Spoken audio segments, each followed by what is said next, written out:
Hi guys. So by the way, someone commented about she got hired already in Brighterly as math teacher, and she's new and she was asking for any tips. So by the way, just wanna to clear myself, I'm not a math paid teachers. I'm a demo teacher. So when we say demo teachers, I'm teaching only trial lessons, which is I'm teaching trial lessons in math and also in ELA. So every teacher has different role. So for demo teachers, we are the one dealing demo lessons, and yeah, we follow a specific script and a specific lesson for every grade level.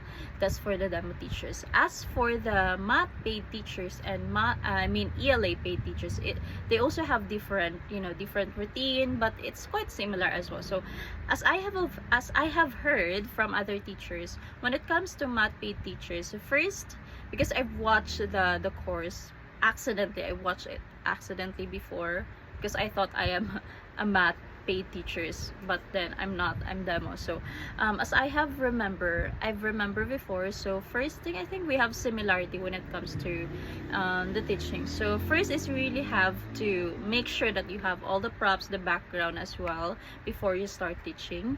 And second is you will be given assigned students ahead of time. Unlike with us demo teachers, we are given, or we are giving assigned students during that time. So that's different. But as for the math paid teachers, you were given students already ahead of time. So you will see there if you have students already, and once you have that student, you have to click it and view all the details.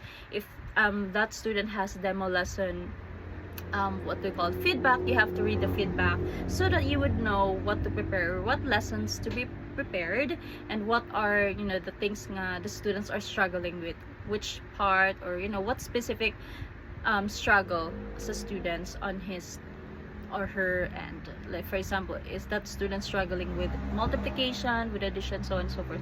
So you really have to depends on that demo lesson feedback.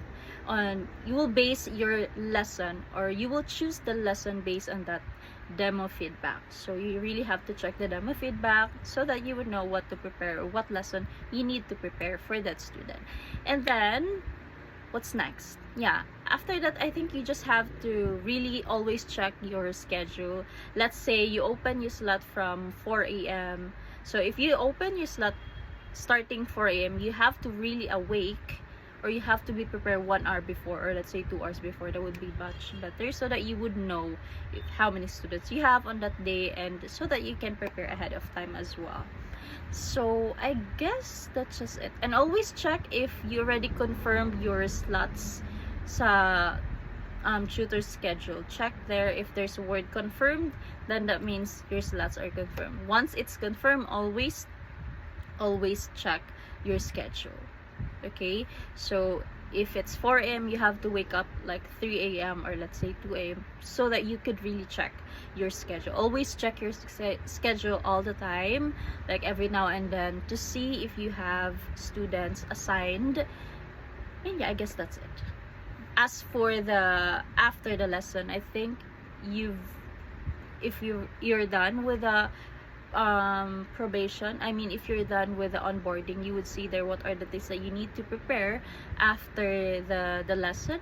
So I guess just have to follow that, and also be confident, and just try to breathe in, breathe out, and relax as well. And I think for me, just don't put a lot of slots yet if you're still new, so that you can still adjust.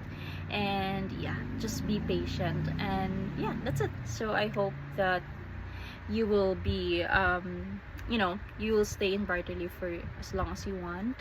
And good luck on your journey, teacher. Bye, have a great day.